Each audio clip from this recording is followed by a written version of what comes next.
tout le monde, bienvenue à Barely Yu-Gi-Oh! Aujourd'hui, premier deck profile sur le channel. Je vais vous parler de mon deck favori, mon main deck, mon deck préféré, mon deck chéri.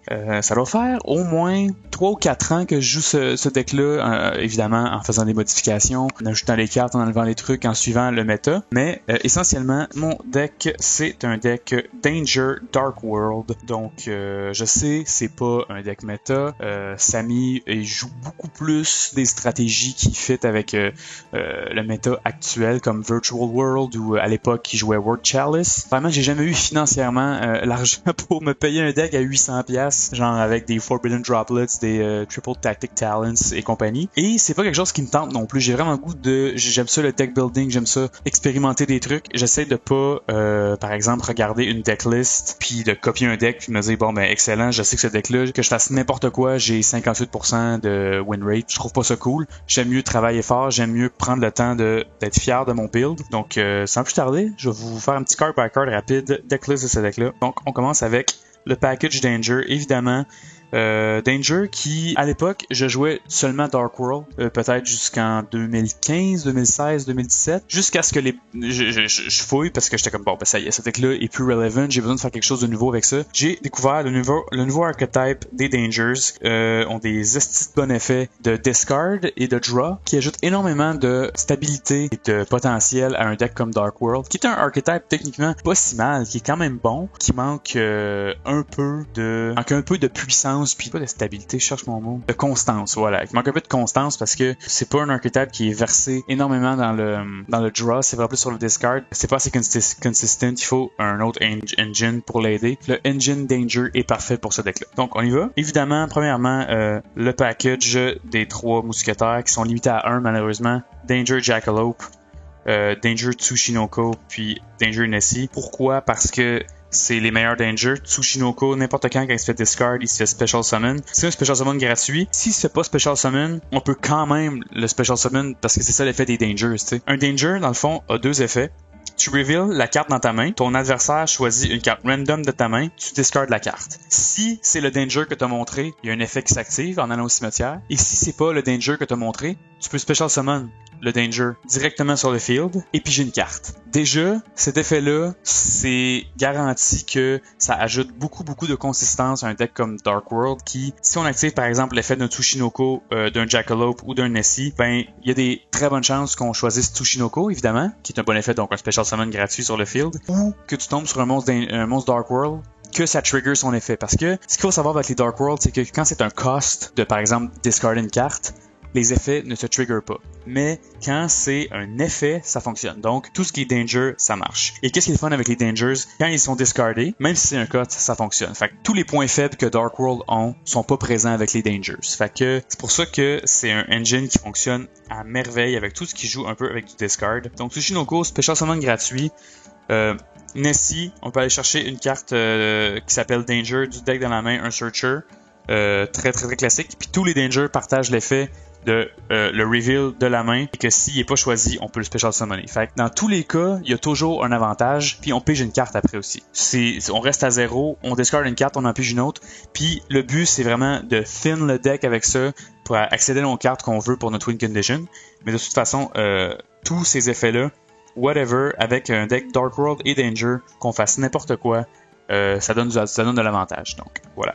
Une copie de Nessie. Jackalope qui, lorsqu'il est discardé au grave, tu peux special summon un Danger de ton deck en défense. Donc c'est vraiment un extender rapide pour des Synchros, des Xyz ou des Link Monsters. Par exemple, ce que j'aime beaucoup faire moi, c'est discarder Jackalope et aller chercher une copie d'Ogopogo qui a 3000 de défense. Donc ça me fait un Puppy Wall aussi. Puis il est level 8. Donc ça enable beaucoup de plays avec les Xyz level 8. Voilà pour ces 3 copies là, limité à 1 malheureusement. Si je pouvais, je jouerais 3 chaque, mais c'est la vie. Ensuite, moi je privilégie de jouer 2 copies seulement de Chupacabra. Je sais qu'il y a des gens qui en jouent pas du tout, il y a des gens qui en jouent 3 ou 1. Moi j'aime bien 2, simplement parce que plus on a de Danger dans la main, plus ça fine le deck, plus ça nous permet d'accéder à nos cartes rapidement. Puis son effet est quand même de, lorsqu'il est discardé, de special summoner un Danger du grave. Lorsqu'on a par exemple un Ogopogo, un Thunderbird ou un Bigfoot level 8 dans le grave, puis qu'il nous manque un level 8 par exemple pour un Xyz, ben on peut facilement aller le chercher avec Chupacabra. Donc voilà. Ensuite, probablement le meilleur Danger ou un des meilleurs, Danger Mothman, 3 copies. Basically, Danger Mothman, c'est Dark World Dealings on legs. lorsqu'il est discarded de graveyard, pige une carte, puis on en discard une autre. Donc c'est littéralement comme si on activait 2 fois un effet d'un danger. Donc si tu calcules 3 fois, il y a la possibilité d'avoir 6 Dark World Dealings dans le deck. Donc de piger 6 cartes et d'en discarder 6, ce qui est beaucoup trop bon pour un deck comme ça qui littéralement génère de l'avantage en jetant des cartes de la main. Donc ce serait complètement cinglé de pas en jouer 3. En plus, avec le Megapack 2019, on l'a en Parallel Secret. Magnifique. Très gros fan de Danger Mothman. Ensuite, 3 copies de Thunderbird. J'en jouais 2 juste avant de tourner l'épisode, mais dans la boîte Ghost from the Past que j'ai ouvert, j'ai pull un 3e Thunderbird. J'en avais juste acheté 2 parce que j'en renais 2. Thunderbird qui est un level 8 qui facilement summonable par le même effet que tous les autres Danger. Et lorsqu'il est discarded to graveyard, c'est du back row removal. Je target une face down. En fait, c'est pas vrai. Je peux targeter un set card. Fait que je peux détruire les monstres aussi. Donc c'est du removal pour principalement le back row. 2800 d'attaque, 2400 de défense. C'est sur un big body. Fait que ça vaut quand même la peine d'en jouer plusieurs copies. Moi, je privilégie un deck Danger qui joue beaucoup de niveau 8. Donc 2 Ogopogo, 2 Bigfoot, 3 Thunderbird. Parce que je vais facilement dans les Xyz Plays niveau 8. Donc pour ça, j'en ai 3. Ensuite, comme je disais, 2 Bigfoot. Bigfoot qui, lorsqu'il est discarded to graveyard, permet de détruire one face-up card your opponent controls. Fait que là aussi, c'est comme un complément à Thunderbird. Je peux détruire une spell, une trap qui est face-up, un monstre qui est face-up, whatever. Donc, très fort. Puis c'est aussi, entre guillemets, le main beater du roster de Dangers avec 3000 d'attaque. Donc, voilà. Puis quand il est dans le grave, très cool d'aller le Special Summon avec Chupacabra. Ensuite, moi, je run 2 Danger Ogopogo. Je sais qu'il y a beaucoup de gens qui le jouent pas, mais moi, je trouve que c'est très utile avec l'effet, par exemple, de Jackalope pour faire un mur. Déjà, tour 1 ou même quand on est un petit peu dans la sauce. Puis c'est aussi parce que c'est un level 8. Puis comme je dis, vous allez voir avec mon extra deck tantôt, je joue vraiment un package de Xyz level 8 très solide. Donc j'ai besoin d'avoir beaucoup. Puis c'est ultra facile à sortir avec par exemple Danger Response Team, la spell card que vous allez voir tantôt. Donc pour moi c'est quelque chose de solide. Puis quand Ogopogo est discarded au graveyard, on peut envoyer une carte Danger du deck au cimetière. Donc par exemple si on sait qu'on a Chupacabra, on peut envoyer quelque chose comme un Bigfoot pour le Special Summon avec l'effet de Chupacabra. Ou la majorité du temps, je vais envoyer une de mes 2 copies de Danger Response Team parce que ça s'active du grave. Puis c'est un discard puis un draw. Encore une fois comme un Dark World Dealings, que merveilleux, Ogopogo, je suis un grand fan. Donc, c'est ce qui conclut le package de Dangers. Le package Danger qui quand même 1, 2, 3, 4, 5, 6, 7, 8, 9, 10, 11, 12, 13, 14, 15. 15 monstres Danger dans le deck. Je suis assez fan de ce package-là. Je trouve que j'ai fait beaucoup de playtesting. Je trouve que c'est vraiment le combo qui fonctionne le mieux. Ensuite, pour le package Dark World, quelques monstres. On va commencer par, évidemment, 2 copies de Grapha, level 8, encore une fois, très facile à summoner grâce à son effet. Lorsqu'il est dans le graveyard, je peux retourner un Dark World dans ma main et le Special Summon du grave, ce qui est excellent. Puis quand Grapha est discardé, je peux target une carte sur le jeu de mon adversaire et la détruire. Donc encore une fois, c'est du removal, mais c'est du targetable removal. C'est pas l'idéal, mais c'est quand même une carte qui est très utile puis qui est un beater à 2700 avec un niveau 8. Ça se prend très bien. J'en renais 3 avant, j'ai coupé ça à 2 parce que je me suis dit que j'avais besoin de plus de consistency. J'avais besoin de plus d'être constant dans mon deck puis de pas brick. Puis souvent quand tu piges Grapha en début de game puis t'as rien pour discarder, tu brick. Donc le brick de moi dans le deck, t'en jouer seulement 2. Ensuite, à mon avis, un des meilleurs Brawl parce que tout simplement que avec tous les effets trigger de Danger dans la main qui permettent de discarder des cartes, si jamais on tombe sur Brawl, on a automatiquement +1, on pige une carte. C'est vraiment une target très le fun à avoir dans la main. C'est un level 3 aussi que je peux facilement normal summon pour aller rechercher un Grapha au cimetière. Donc voilà, c'est du draw power, c'est excellent. Plus on pige de cartes, mieux c'est. Si j'active un Mothman par exemple avec Brawl, je vais discarder une carte puis je vais en piger 2. C'est solide là, il faut quand même pas négliger ça. Donc 3 copies de Brawl. Moi j'aime beaucoup aussi jouer 2 copies de Bage, parce que Bage, même chose, si l'adversaire choisit cette carte-là dans la main, quand on trigger l'effet d'un Danger, on va avoir un Special Summon gratuit, puis c'est du Summon Fodder pour des Link Summon, pour des Synchro Summon, pour whatever. Puis encore une fois, un level 4, facile à summoner pour aller chercher Grapha. Solide carte à avoir dans sa main dans son jeu. Ensuite, 2 copies de Snow. Basically, pour aller chercher les dealings pour encore une fois cycle dans le deck. Ce build-là est un deck qui est extrêmement rapide. C'est un build qui est un glass cannon à fond la caisse. Donc, on a le plus de cartes possible pour dig rapidement dans le deck. On veut dig le plus rapidement possible pour outiller l'adversaire, basically. Donc, 2 snow qui font d'aller chercher 2 choses. Donc, voilà. Et c'est ce qui conclut le package Dark World. On a quelques autres cartes que j'ai ajoutées au deck que j'aime beaucoup. Donc, on a Blackwing Zephyros the Elite. On peut se poser la question pourquoi il y a un Blackwing dans ce deck-là. Mais si on lit son effet, c'est que si est dans le graveyard, je peux renvoyer une carte face-up de ma main, face-up du jeu dans ma main, puis special summon cette carte-là. C'est le même effet que Grapha, dans le fond. Puis c'est un level 4. C'est juste un extender rapidement, puis il se ramasse toujours dans le grave de toute façon avec les effets des dangers. Donc, c'est excellent. Ensuite, j'ai ajouté 2 copies de la carte Abominable Unchained Soul. La raison est que je trouve que c'est une carte qui est all-around vraiment très solide. C'est une carte que je contrôle et détruite by battle or card effect. C'est un peu comme, c'est un peu genre à la vitesse hand trap un peu.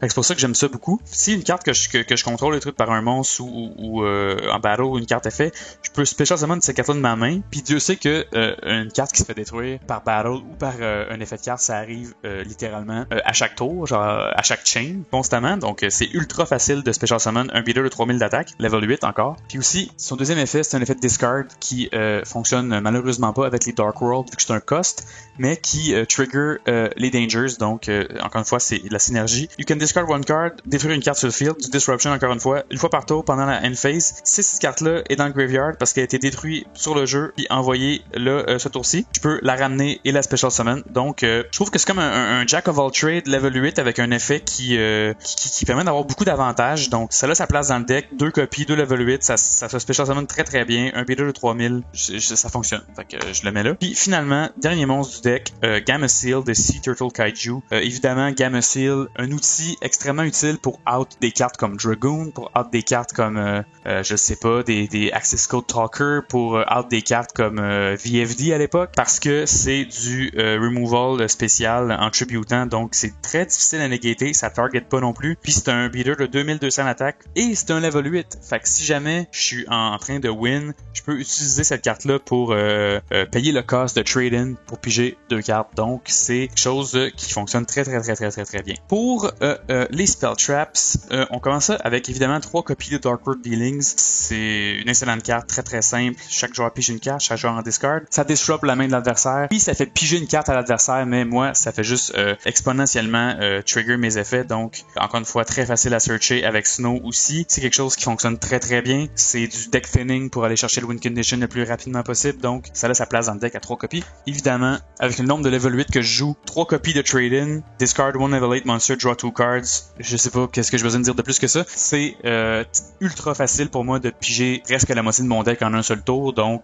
avec 3 trade-in, c'est vraiment quelque chose de très utile. J'en ai besoin, puis encore une fois, si avec le coche discard un danger, par exemple comme Bigfoot ou Thunderbird, non seulement je vais pouvoir piger mes 2 cartes, mais je vais générer de l'avantage et du disruption, donc c'est un excellent combo. Fait que 3 copies de trade-in, ça c'est excellent. 2 copies de Allure of Darkness, encore une fois du draw power, puis la majorité de mon deck est d'attribut dark, fait qu'il n'y a pas vraiment de risque à activer cette carte-là. Je dirais que c'est plus une carte de win more, c'est-à-dire que quand je suis en train de gagner, puis j'ai une main remplie de cartes, puis je sais que j'ai au moins un dark qui est pertinent à banish, je vais activer un même ou 2 Allure of Darkness sans me poser de questions. Mais j'avoue que si je gagne ça en début de partie, puis que c'est comme juste la carte que j'ai pour me sortir de la merde parce que j'ai brick, si jamais je pige pas un dark, ça peut se retourner contre moi, mais je trouve que c'est bien balancé à 2 copies, donc c'est parfait pour moi. Ensuite, 2 copies de Danger Response Team, une carte que j'aime beaucoup, qui dans plusieurs builds est rentrée on and off de ce deck-là, mais je trouve que c'est du removal puis des out à beaucoup de cartes qui se négate pas vraiment. C'est littéralement retourner dans la main en targetant. Donc c'est sûr que si c'est un effet qui target que le monstre adversaire peut négater, ça va le négater, mais majoritairement du temps, retourner dans la main, assez dur à négater. Donc voilà, puis c'est une carte que s'il est dans le grave, je peux activer son effet, discarder un danger et piger une carte. C'est un cycle, encore une fois, c'est un Dark World Dealings à l'envers. Puis ça me permet de choisir le danger que je discard, ce qui est très très important si jamais je veux activer un effet qui va me permettre de me sortir d'une situation particulière. C'est littéralement une des cartes qui me permet de faire ça dans le deck, donc 2 copies. Encore une fois, c'est très très bon. Puis on finit le deck avec une copie de Card Destruction, évidemment, parce que toutes les cartes que je pige littéralement sont susceptibles de vouloir être discardées au cimetière. Donc ça va triggerer 1000 effets et je repige 5 cartes. Donc c'est absolument ridicule. Card Destruction et Pot of Avarice qui est un ajout nouveau dans ce deck-là qui littéralement a aucun désavantage parce que, par exemple, si dans un tour je joue Nessie, Tsushinoko et Jackalope, que je fais un Xyz ou que je fais un Link puis que ça s'en va au cimetière, j'en ai une copie. Donc si j'active Pot of Avarice, je retrouve toutes ces cartes-là dans le deck puis je peux réactiver leurs effets encore. Donc pour moi, c'est une carte qui ne présente aucun désavantage parce que une fois que mes monstres sont dans le grave, j'en ai pas besoin. Donc voilà. Et la dernière carte du deck, 2 dernières cartes, c'est 2 copies de Super Poly. Pour un deck rogue comme ça, comme le mien, on va pas se le cacher, c'est pas un deck qui est ultra compétitif dans le méta, mais qui est quand même un bon résultat. T'sais. Puis 2 copies de Super Poly nous permettent d'ajouter énormément de solidité et de puissance à ce deck-là. C'est des outs à Dragoon, c'est des outs à n'importe quoi. Puis, comme vous allez voir dans mon extra deck, j'ai beaucoup de targets pour Super Poly. Donc, pour moi, ça a toujours bien fonctionné. Puis, encore une fois, comme vous pouvez voir, le cost, c'est discard one card. On n'est pas stupide. On trigger des dangers avec ça. Donc, encore une fois, tous les costs et tous les désavantages potentiels des cartes de mon deck sont transformés en avantages. Donc, c'est 2 dernières cartes du deck. On joue pas de trap dans ce deck-là. Comme je vous dis, c'est class cannon, c'est ultra rapide. On n'a pas le temps de jouer des traps. Un gros line-up de spells, mais qu'on peut tous jouer tout de suite. Donc, voilà. On passe au extra deck. Au niveau du extra deck, j'ai une collection de monstres qui me permettent littéralement de... C'est vraiment pas tant des monstres qui fit avec le deck plus que des bonnes cartes, t'sais. Donc je commence ça avec IP Masquerena, avec le nombre de Special Summon que j'ai dans un tour, puis le nombre de cartes que je finis sur le board avec. C'est très facile de bénéficier de son effet. Donc une excellente carte all around Link 2. Ensuite, Bujinki Hashima, ça, je vois pas ça souvent dans des builds de ce genre de deck-là. Je trouve ça très intéressant parce que ça permet de faire un Xyz Summon à partir de la main et du grave. Donc souvent quand je me ramasse peut-être avec un board où j'aurais peut-être pas 2 level 8 sur le jeu, mais que je vais avoir par exemple jeté un Grapha ou des trucs comme ça, ou que dans la main j'en ai mais je peux pas les activer parce que c'est des Dark World par exemple. Jinki Hashima me permet de régler ce problème-là. Link 2 aussi, 2 monstres avec le même niveau, donc très très cool. Ça peut être 2 level 8, 2 level 4, 2 level 3, ça fonctionne bien dans ce deck-là. Tu sais, probablement que peut-être que je pourrais jouer une version de ce deck-là qui pourrait jouer tout le package de Nightmare, mais moi j'ai décidé de jouer seulement Unicorn parce que ça fill the gap pour les Linktree, puis c'est celui qui est le meilleur, qui target une carte on the field puis return it to the deck. C'est pas du destroy, c'est pas du whatever, tu sais. C'est donc très très facile de remove une carte avec ça. J'aime bien ça. Évidemment, on joue une copie de Saryuja. Fonctionne bien dans ce deck-là parce qu'on, comme je dis, on se ramasse avec un très très gros board avec beaucoup de monstres facilement. Donc c'est vraiment un extender très à propos dans ce deck-là, qui donne du draw power puis du special summon. Donc on crachera pas là-dessus, ça c'est certain. Ensuite, une copie d'Appaloosa, une Negation parfait, Link 4, une carte qui pourrait littéralement se retrouver dans n'importe quel deck moderne, c'est juste si bon que ça. Pour les Links, c'est tout. Ensuite, on commence avec le package Xyz et littéralement le win condition de ce deck-là. Numéro 100, Numeron Dragon, c'est extrêmement facile à summoner. Par le biais de number 97 Draglubian. Donc, j'en ai 2 copies. C'est mon win condition. Il se ramasse avec 9000 d'attaque facilement. Un OTK super easy. Donc, j'en joue 2 copies. Ensuite, je joue tout un package de Dragon Numbers, évidemment, pour fitter avec Draglubian et Numeron Dragon. Donc, 107 Galaxy Attack and Dragon pour la Battle Phase. Pour les effets en damage step, ça peut être très facile à summoner. Ensuite, numéro 38 Hope Harbinger Dragon Titanic Galaxy.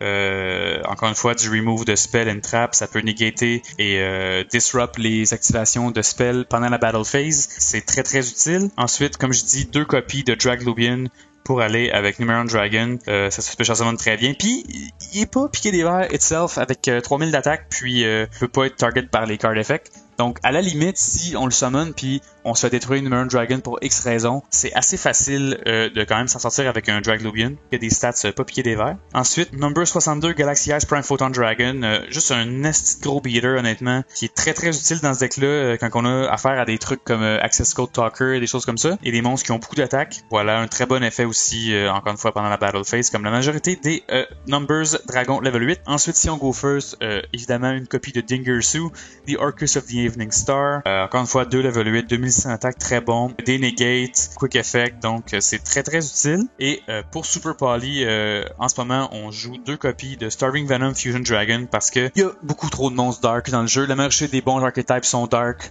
Donc c'est encore une fois extrêmement facile de clear un board que ce serait extrêmement difficile de dealer avec si on n'avait pas par exemple un Super Poly. Comme on peut littéralement summoner Starving Venom Fusion Dragon en utilisant Super Poly sur Verte, Anaconda puis Dragoon. Donc c'est quelque chose qui est très très utile puis qui donne beaucoup de consistency au deck. Donc voilà pour le extra deck. On a juste le side deck. Side deck qui encore une fois est rempli juste d'excellents staples.